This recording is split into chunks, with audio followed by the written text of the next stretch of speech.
નમસ્કાર, આપ જોઈ રહ્યા છો નેશન પ્લસ ન્યૂઝ। હું છું આપની સાથે હિતલ ભગત। અમરેલી ચકચાર બનેલી પાયલ ગોટીના કેસમાં નવો વળાંક આવ્યો છે। પાયલ ગોટીને મેડિકલ ચેકઅપ માટે લઈ જતી પોલીસને રોકવામાં આવી છે।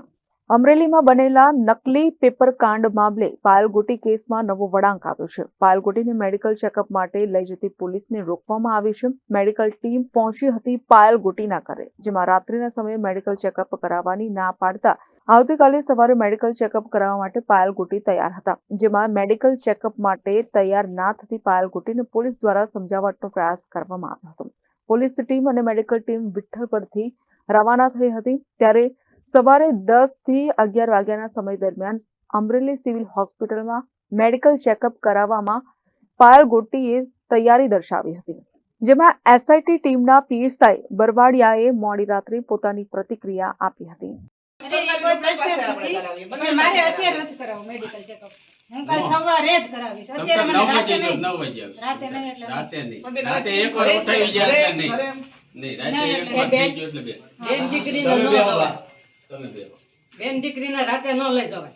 બોલો એકવાર તમે મારી પાસે લગાવી મહિલા છીએ, અમારા મહિલા અધિકારીઓ આપણે સિવિલમાં જવા માટે નીકળ્યા પછી આપને ફોન ઉપર કોઈ સાથે વાત કરી એટલે આપણે પરત આવ્યા કે નથી કરાવું, તો મને એવું થયું કે હું મેડિકલ ટીમને આપને ત્યાં લઈને આવું। આપને બીજું શંકા અમારા પરિવારના સભ્યો પણ હાજર છે, આપની રૂબરૂમાં શાંતિથી અને મહિલા ડોક્ટર સાહેબો છે, એટલે મેં લખાઈ દીધું કે હું 2-3 દિવસમાં મેડિકલ ચેકઅપ કરાવી લઈશ અને તમને જોડે રાખીશ, એવું મેં લખાયું। અત્યારે આપ કરાવવા નથી માંગતા? નહીં, કાલ સવારે હું પાક્કું કરાવી લઈશ અને તમને જોડે જ રાખીશ।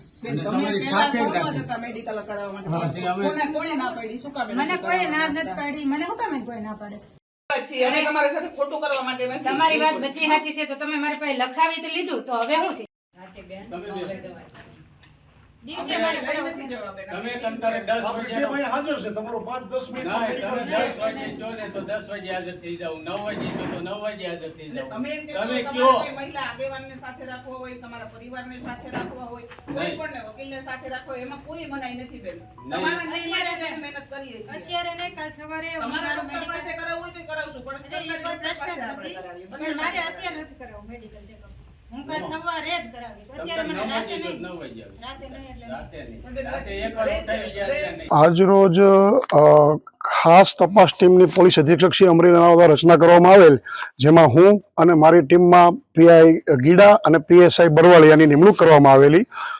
અમરેલી સિટી પોલીસ સ્ટેશન ગુના નંબર 838/24 ના કામે પાયલબેન ગોટી કે જેમણે પોલીસ કસ્ટડી દરમિયાન તેમના ઉપર ત્રાસ ગુજારવામાં આવેલ, માર મારવામાં આવેલ એવા આક્ષેપો કરેલ હોય, જે અનુસંધાને ભોગ બનનાર બેનનું આજે ટીમના મેમ્બર સાથે નિવેદન નોંધવામાં આવેલું છે, તેમજ તેમના માતા પિતા અને આગેવાનોની રૂબરૂમાં તેમને મેડિકલ કરવા માટે અમરેલી સિવિલ હોસ્પિટલ માટે તૈયાર કર્યા અને તેમણે કન્વિન્સ થયા અમારી સાથે, અને અમે લઈ જતા હતા એ દરમિયાન એમના સગાવાલાનો ફોન આવતા એમણે ગાડી રોકાવી દીધેલી અને પરત ઘરે લઈ જવાનું કહેતા અમે એમને પરત ઘરે લાવેલા, અને આ બાબતે અમે એમના કાકાનું નિવેદન નોંધેલું છે, તેમજ અમે ત્યાં મેડિકલ કરાવવા તે ન માગતા હોય, જેથી મેડિકલ ટીમને અમે અત્રે ગામે લાવેલા હતા કે જેથી એમનું તાત્કાલિક એમના આક્ષેપ અનુસંધાને મેડિકલ થાય અને પુરાવા અમે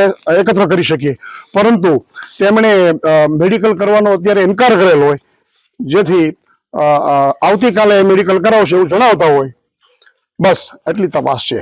લેટર કાંડ બાબતે પાયલબેન ગોટી એ આક્ષેપ કરેલા કે પોલીસે મને ટોર્ચર કરેલી છે, જે બાબતે અમરેલી જિલ્લા પોલીસ અધિક્ષક સાહેબ દ્વારા એસઆઈટીની રચના કરેલી છે। એ એસઆઈટીની ટીમ તરીકે આજે અમે તપાસના કામે પાયલબેન ગોટીના ઘરે નિવેદન લેવા માટે ગયેલા, અને નિવેદન દરમિયાન પાયલબેન ગોટીએ જે પણ લખાવેલું એ અમે વિડીયોગ્રાફી સાથે નિવેદન નોંધેલું છે।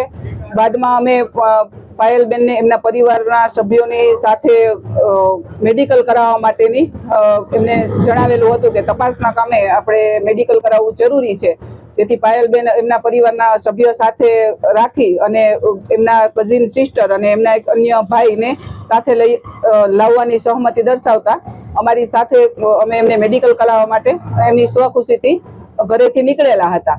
ત્યારબાદ અમે આગળ આવતા એમના ગામમાંથી બહાર નીકળતા ફતેહપુર ગામના પુલ પાસે પહોંચતા ત્યાં અચાનક બેને એવું કીધેલું કે મારે મેડિકલ કરાવવું નથી, મને ઘરે પાછા મૂકી જાઓ. અને એ દરમિયાન પરેશભાઈ ધાનાણી પણ ત્યાં આવી ગયેલા અને એવું કીધેલું કે હાલ મેડિકલ કરાવવાનું નથી થતું, દીકરીને એમના ઘરે પાછા પહોંચાડી દો. જેથી કરીને અમે પાયલબેનને એમના ઘરે પાછા લઈ ગયેલા. અને બાદ બેન એવું કહેતા હોય કે અત્યારે હું મેડિકલ કરાવવા માટે બહાર જવા નથી માંગતી. જેથી કરીને અમે મહિલા મેડિકલ ટીમને ત્યાં પાયલબેનના ઘરે બોલાવેલા અને પાયલબેનને સમજ કરેલી કે તપાસના કામે તમારા આક્ષેપ છે કે પોલીસે મને ટોર્ચર કરેલી છે, તો અમારા તપાસના કામે ખૂબ જ જરૂરી છે કે તમારું મેડિકલ બને એટલું વહેલું થઈ શકે. જેથી અમે પાયલબેનને મેડિકલ ટીમ ઘરે આવેલી છે તો મેડિકલ કરવા માટે સમજ કરેલી, પરંતુ પાયલબેને મેં હાલ મેડિકલ કરાવવાની ના પાડેલી છે. Dharmesh Mehta, Nation Plus News, Rajula.